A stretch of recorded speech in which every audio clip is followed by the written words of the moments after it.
Hello, hello, and welcome back to Whisper with me, ASMR. Welcome back to the channel, guys. You are so very welcome, as per usual. If you haven't subscribed, please make sure to do so. If you want to support the channel in a different way, you can join the channel by pressing the join button beside the subscribe button. Basically, that gives you access to 2 exclusive videos per month. Exclusive badges depend on how long you've been a member, as well as exclusive emojis and a shout out at the end of every single video, as well as also a link to buy me a coffee in the description if you're interested in supporting in that way. If not, no worries, just subscribing is enough. So yeah, I'm back with the videos. I've been filming a good bit lately, bulk filming, etc. And yeah, I don't want to do specific updates, but if I've had some days where I haven't edited, it's just I've been quite tired, etc. And even yesterday per se, but it's going to be much after I film this, because after I edit this and post this, because I usually edit in order of filming, and I've already have like 4 to 5 that I've already filmed, so it'll be a while. But either way, it's that I was talking about the rain and everything in that video, etc. And I actually got a break in the rain. I did go for my run and I managed to get 16 kilometers in, which is quite good, but honestly it tired me out more than I thought. So I didn't get to edit in much. I just ate some more food and went to bed, really. Watched a TV show and went to bed. Sometimes, you're too tired to edit, but you just want to watch a bit of TV to decompress and go to bed. And I also, when I was watching the TV show, I planned these videos, so I knew I wouldn't have to plan them in the morning. I just have to wake up and everything would be open on my computer, which is always good. That saves me time procrastinating in the morning, etc. And I actually woke up earlier than I thought. I thought ballpark a good time for me to start filming would be 10, but I've started at everything set up is 9:20, not even 9:20 now, which is really good. That means my first video will already be done by 10, which is really good for me, especially. I woke up pretty early for me. I've already been up a while. And the sun, the natural light is coming in as well. I do have the light overhead because it was getting a bit dark, but there's a lot of light in the morning, so it's nice. It's a good time. It used to be too dark at this time to film, etc., but not anymore, of course. So I'm going to film a good bit today, and I might even start to, we'll see, edit, and if it's my rest day or whatever, rest from filming or something, I might do extra, or when I'm done in the evening with today's video or that day's video, I might try to do extra and then schedule the stuff for when I'm going for my marathon, because it's getting really, really soon, and especially if I want extra there, but I still don't want to cut down too much on now's videos, then I'm gonna have to, somehow do them. So anyway, that means I might have a bit less videos and just kind of spread them out and have them away as well. So I'll have them all up, and all I have to do is post themselves once they're scheduled, which is good. A good YouTube feature. So yeah, today's video is 25 weird and wonderful facts about everyday objects you didn't know. Or not just 25.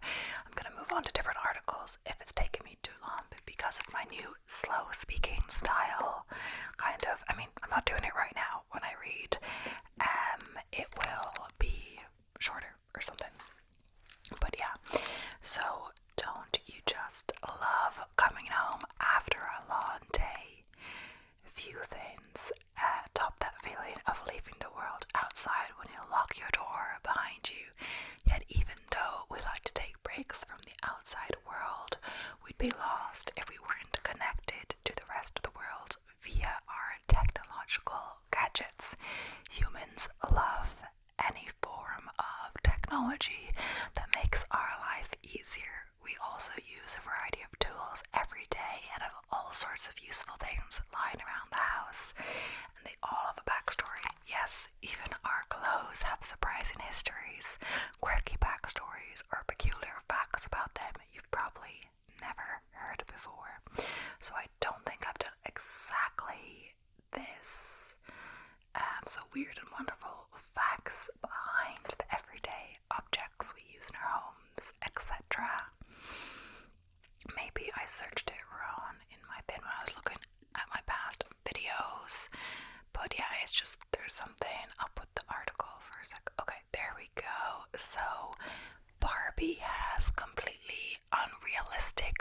abortions. So while the world is going crazy about the Barbie movie, so this wasn't written that long ago, I don't know when this article was written, but yeah, honestly, I never actually watched the Barbie movie. I was going to. Then I watched Oppenheimer because it just got sold out when we were in the queue and we didn't pre-book, and I never went back to watch Barbie. We just thought we'd throw the following bit of trivia out there. Barbie has impossible curves. There, we've said it.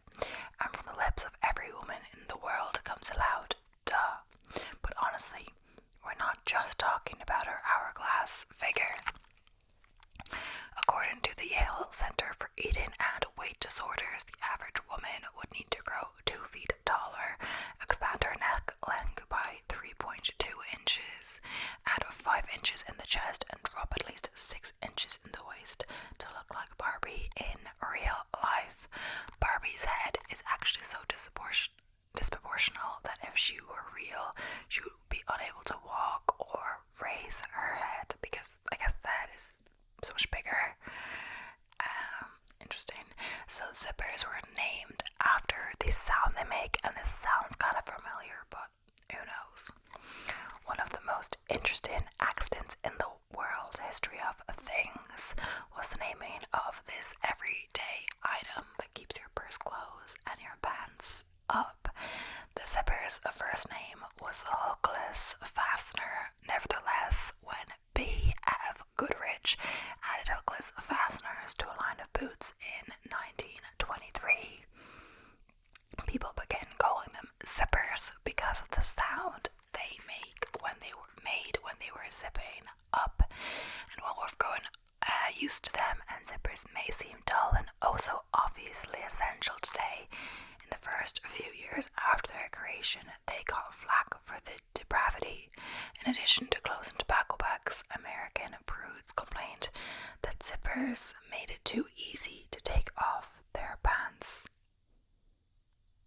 Okay. Keys were not always small enough to fit in a pocket, so the most noteworthy indulgence in this life is not high thread count bedding or the quality of your crystal, is a sense of refuge and protection that comes with clicking the lock on your front door and shutting it behind you. Our keys are often cute gadgets. The ones that unlock the wooden locks on the gigantic marble and bronze doors of the Greek and Egyptians could be 3 feet long and were so heavy that they were often carried slung over the shoulder. A fact recited in the Bible, it is written that the prophet Isaiah declared, "And the key of the house of David will lay upon his shoulder." So plates were once made out of bread. You'll love the medieval trencher if you've ever slurped clam chowder from a bread bowl and marveled at the goodness of getting that close to your food. These plates, popular in Europe and the United Kingdom, were made from huge circular loaves of whole wheat bread that had been aged for 4 days before being sliced into 2 3-inch rounds. Merry dinner guests seldom ate the trencher. Those remaining in one apiece after supper were either distributed to the poor or thrown to the dogs. A gallon of gasoline contains 31,000 calories.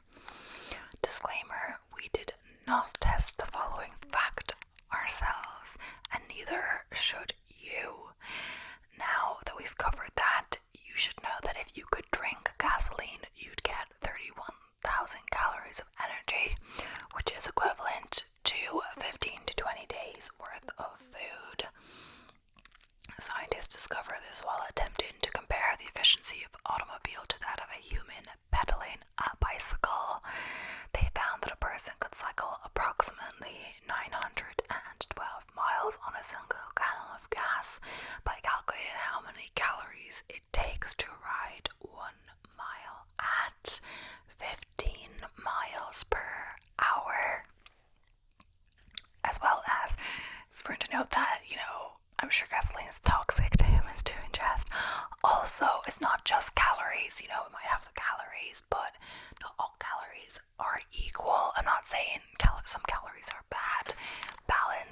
is good, but you know, empty calories or just junk food, etc., versus whole foods, vegetables, beans, etc., grains are different, you know. Just saying. So just if you eat 2,000 calories of chocolate, it's not the same as eating 2,000 calories of plants, etc. So yeah, the fork was once considered a tool of the devil. So in fact, the term fork comes from the Latin furca, which means pitchfork. The first dinner forks were put to use by the elites in the Middle East and the Byzantine Empire. Maria Argyro-Poulina, the niece of Byzantine emperors Basil II and Constantine VIII, married the son of the Duchy of Venice in 1004 or 1004. I'm not sure how you say that correctly. She packed a small container with 2 bronze golden forks that she used for her wedding banquet. The people of Venice were astonished, and when Maria died a few years later from the plague, Saint Peter Damian declared that it was the punishment of God. With those words, Saint Peter Damian slammed the door on using forks in Europe for the next 400 years. The chopstick is 4,500 years older than the fork. The most common chopsticks are waribashi, the disposable kind made of inexpensive wood found at many Chinese and Japanese restaurants. They are not recent inventions by any means. In the 18th century, waribashi became common in the first Japanese eateries. According to Shinto belief, something that has been in another person's mouth picks up aspects of their personality. As such, you did not share chopsticks, not even if they had been washed. The very first examples of chopsticks date back to roughly 1200 BC.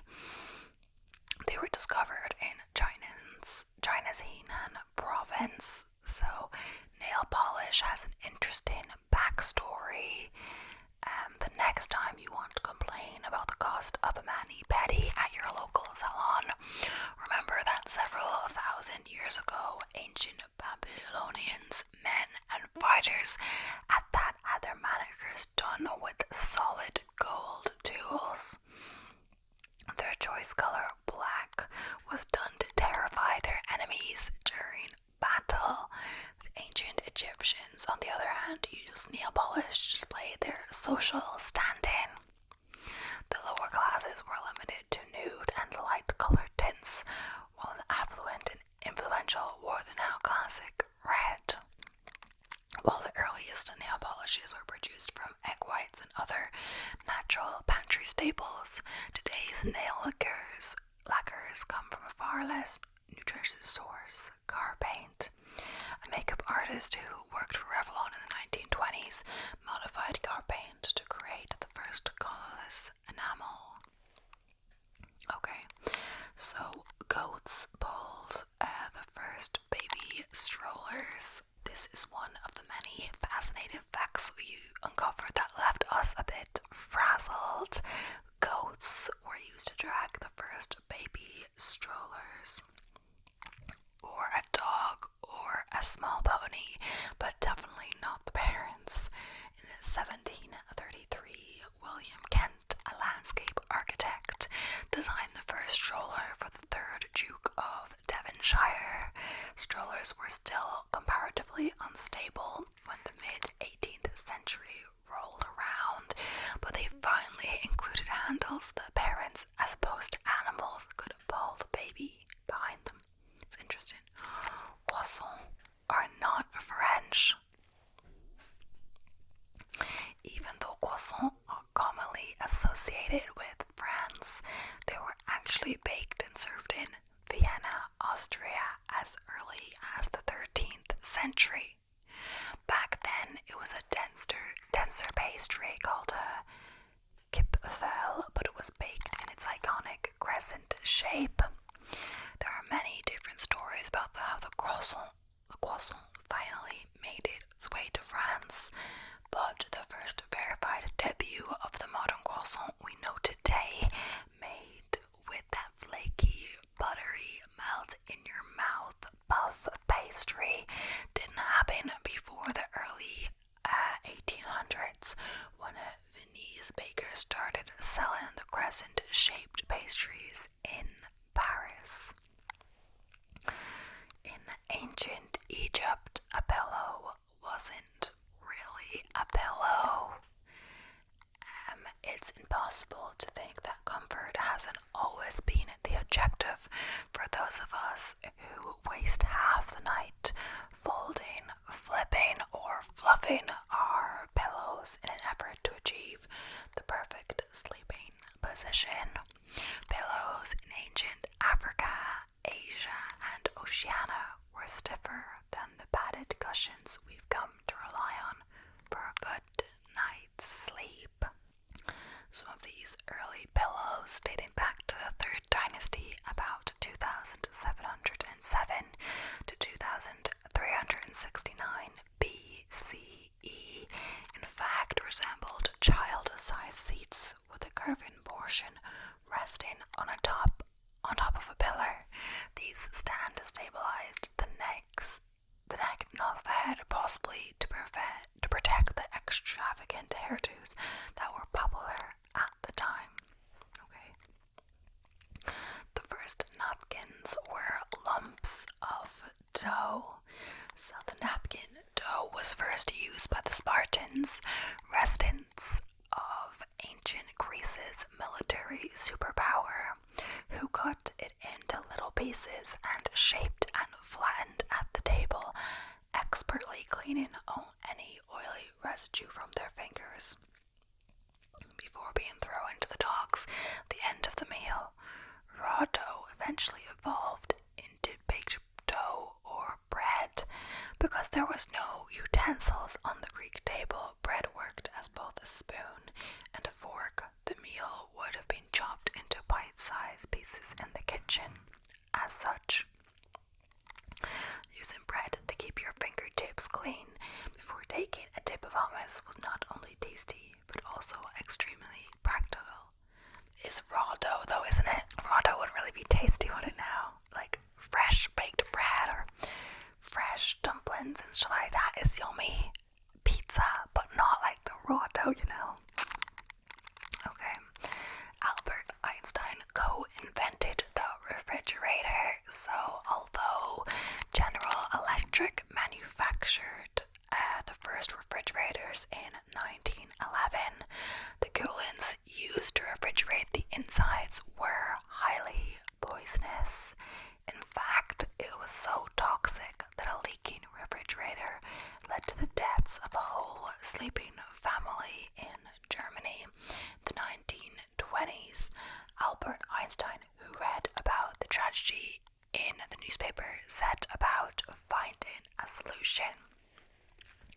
He collaborated with his old pupil, Leo Szilard, to build a refrigerator with no moving parts, eliminating the need for possibly faulty seals. Though their invention was abandoned in the 1950s in favor of newer technological breakthroughs, Stanford scientists are revisited now as a method to bring cooling technology to areas without electricity. Playing cards came from China, so the first known cards were the size of dominoes. They were created in the 9th century CE. Card games grew popular in China as a wholesome and positive activity that was not only meditative and challenging, but also social. It was in fact one of the favorite pastimes of Emperor Monzo of Liao. We are 100% sure that when the emperor fought to restore stability and authority to his throne after a rebellion against him before he died in 969 CE, he certainly had no idea that his beloved pastime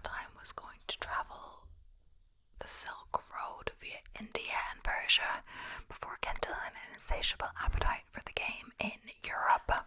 China also gave us toothbrushes. So, before sticks with bristles or ancestors chewed on an array of twigs like neem to keep their mouths fresh and teeth clean. However, in the 1400s, someone in China had the excellent idea of applying stiff boar bristles to a bamboo handle, and the modern toothbrush was born. According to an article in Science Illustrated, we continued to use boar bristles for our toothbrushes until 1938, when Dr. West's miracle toothbrush adopted nylon bristles for the first time. Keyboards slow down your typing. So, do you ever wonder why the letters on a keyboard aren't all in alphabetical order? This system of keyboard organization, if you will, that we use today was in fact created to slow typists down. You see, back in the day, typists grew so skilled at what their fingers were doing that they frequently jammed the typewriters they were working on. The Q, W, E, or T, Y method. We've come to know the QWERTY keyboard actually helped limit the times the machines got jammed. We are using it to do this. Interestingly, many people don't have any issues with speed typing today, regardless of keyboard layout. That's interesting. I actually have a Q, W, E, or T set. I have a German keyboard. Because why? Is there even a Y in German? I'm not sure. But there's definitely, well, it's on the keyboard. But the Z is more common than Y in German. And that's why it's up there, honestly. And I feel like the A is in a different place. I feel like the Q and the A are switched. No, I don't know, honestly. All I know is that when I used to switch, I used to type on this keyboard and then I typed on a different keyboard. I knew whichever one I got used to, say if I was using the other one all day, then I switched back to this one, I would keep putting like something in the wrong place and it would be really annoying. Or like, at the end of my words, like, I don't know honestly, but it was, and then I would get used to this one and do it this way, and my fingers would get used to it, or my brain, whatever, and then I would do it wrong if I did it again. So the small bumps on the F and J, yeah. Oh, we're talking about keyboards. Have you ever noticed the small bumps on the bottom of the F and J letters? They were strategically placed there to help people remember where to place their fingers when using the Q, W, E, or T, Y keyboards. And I don't know how to say that right, honestly.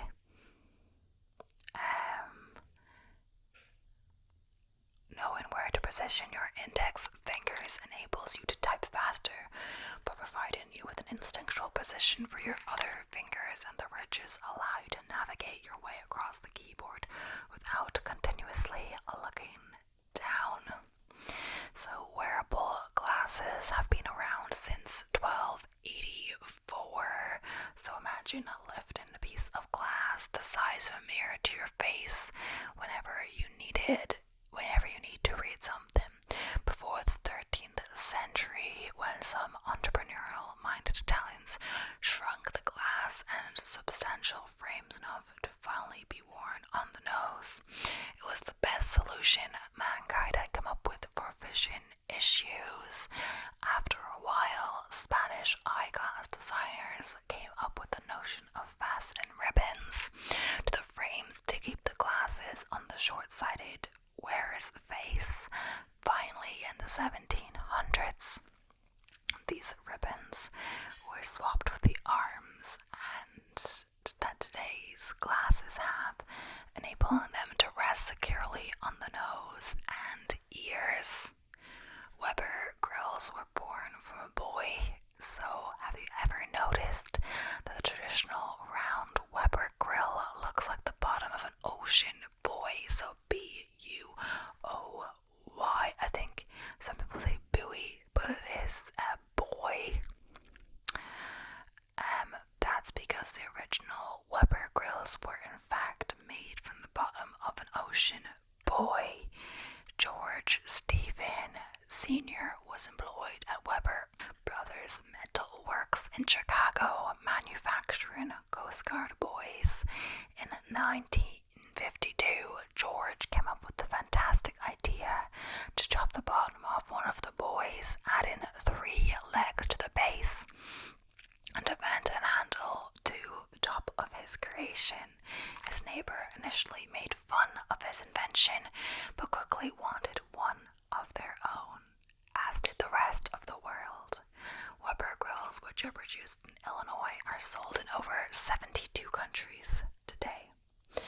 Electric fans don't cool the air, so if you want to test the theory, you can set a thermometer up before an electric fan while it blasts on turbo mode and the temperature will not drop. In fact, if you place the thermometer near its operating parts, the temperature could rise simply because of the electric current. However, while the fan does not cool the air, it does cool you or anything else with water in it. In addition to boosting air circulation in a confined space, the fan increases evaporation, making any liquids like the sweat on your skin cooler. Yes, my bullet just says it kind of just pushes the warm air around, but yeah. A waffle iron was the inspiration behind one of the first pair of Nikes. Oh, like the spikes. Bill Bowerman, a track and a field coach in the 1950s, didn't like the way running shoes were being made. Coming up with his own designs, he first created the Cortez shoe, but wanted to create something even lighter that could be worn on more than one type of terrain. In 1917, while eating waffles with his wife, he came up with the idea to recreate the waffle texture on the running shoe soles. The waffle sole shoe was born and subsequently appeared at the United States Olympic track and field trials in 1972 in Eugene, Oregon. Never use duct tape on your ducks. So duct tape is a fantastic product that can be used to solve lots of household dilemmas. However, it should never ever be used for a leaking duct. A university laboratory tested multiple kinds of tape and sealant against different duct materials, and only duct tape failed consistently and did so spectacularly. In fact, having duct tape on your ducts can actually see you slapped with a fine, as did a building code violation in several cities. Feel free to keep your duct tape wallet, shoes, handbags, hammocks, and picture frames. We even know of a duct tape exhaust on a vehicle, but fix your ducts with foil tape or aerosol sealer. But duct tape works great for warts. While duct tape is useless on ducks, it can be used to remove countless eyesores from your home. It's also excellent at eliminating eyesores from your body, like warts.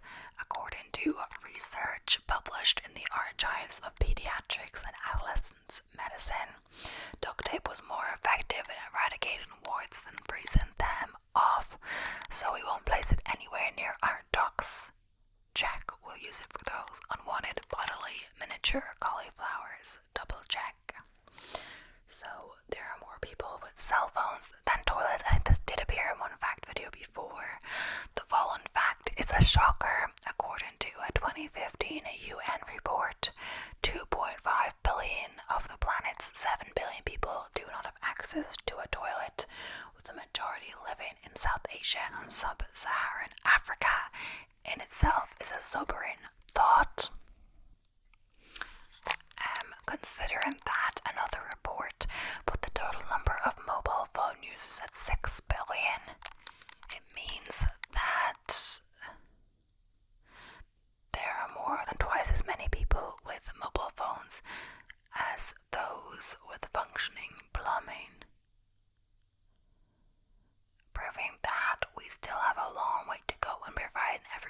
basic amenities and sanitation. So coffee makes the world go round. At number 1 on our list today, we discuss coffee because we love it. Me too. And it makes the world go round. Really, coffee might be a crucial part of your morning ritual, but it is even more critical to the global economy. 25 million farmers grow coffee in 50 countries, making it the world's second most traded commodity behind oil. Brazil accounts for 40% of the world's annual productions. The most interesting coffee-related statistic is that New Yorkers consume coffee at a rate 7 times that of the national average, yet Finland actually has the highest per capita consumption. Interesting. So we're nearly at the end of the video, but I'm just going to do a few more from a different article. And this seems like a repeat, honestly, of the other article. It's houseplants are good for you. So that's a different one. I'm not sure if it is in a different video, but as it turns out, growing greenery inside your house is not only pleasant to look at, it is also good for your physical and mental health. Studies have shown that indoor rooms with plants have up to 60% fewer airborne moles and bacteria. English ivy, peace lilies, Boston ferns, and reed dwarf date palms are especially good at cleaning the air and regulating humidity. More than that, a Swedish researcher found that houseplants tend to make people more contemplative and self-reflective, since they often remind people of loved ones when given as gifts and the beauty of nature. But to make sure, it's talking about clicking it off. Salt was used as currency. Salt has been vital to human history and exploration, since among other things, it allows people to preserve food and take it with them on long journeys. Salt was so important that the ancient Romans used it as money, paying their soldiers in rations of salt. In fact, that's where we get the English word salary. That's actually really interesting. It's also where we get the English word salad, which was named not for the leafy greens, but for those same Romans who like to sprinkle their greens with salt to improve the flavor. Didn't know that. Yeah, so there's a good bit of repeats on this. Your smartphone could send astronauts to the moon. You probably know that the phone you carry around in your pocket is light years ahead of the technology of 5 decades ago. However, it's hard to grasp just how advanced it is. In terms of processing ability, your phone is millions of times more powerful than the Apollo guidance computer, AGC, that NASA used to send astronauts to the moon in 1969. AGCs cost $3.5 million each, the size of a car, but even just the clock function of iPhone 6 is comparable to sending 120 million simultaneous Apollo-era spacecraft to the moon and back. Rice is the oldest food we still eat today. Humans have been cultivating rice plants, but they're actually species of grass for somewhere between 12,000 and 15,000 years. All our modern domesticated rice can be traced back to a single crop in the Pearl River Valley of ancient China. The only other food that might be as old as corn, which was domesticated in Mexico between 7,500 to 12,000 years ago. So dogs aren't actually colorblind, though you may have heard the myth that dogs don't see colors. The truth is that they do, but in a more limited spectrum than humans. So they can see yellow, blues, and violets very well, but have a hard time distinguishing reds, oranges, and greens. However, decreased vision of color allows dogs to have more of the receptors that let them see well in low light and track movement. If you're thinking of redecorating your doghouse, stick to blue and